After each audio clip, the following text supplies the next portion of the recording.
The glycemic index is something that's in the recent year or two has grown in popularity, and people are really interested in it.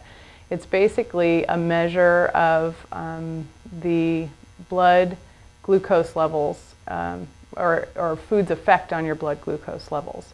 When you take in a carbohydrate or a sugar, you digest that. All those sugars are ingested into or absorbed into your bloodstream and becomes blood glucose.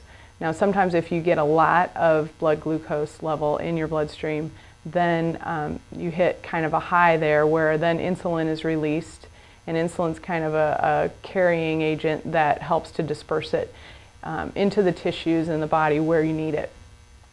If you have too much blood glucose, then the insulin doesn't have that many places to take it, and then it's stored as fat.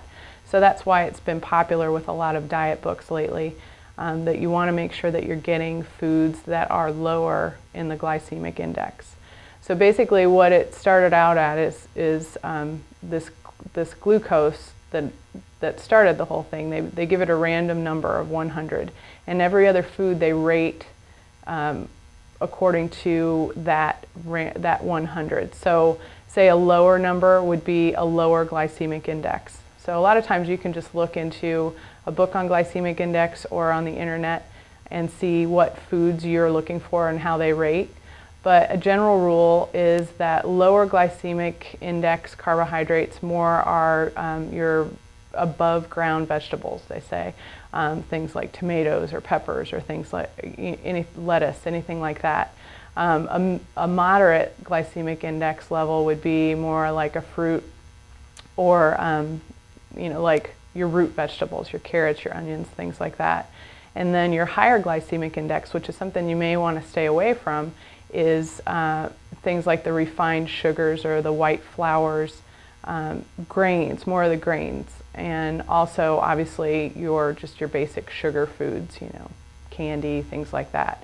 And so when you're considering the carbohydrates that you're including into your diet, you want to make sure that they're good quality carbohydrates and that they don't have too high of a glycemic index, because it will mess with your blood sugar levels.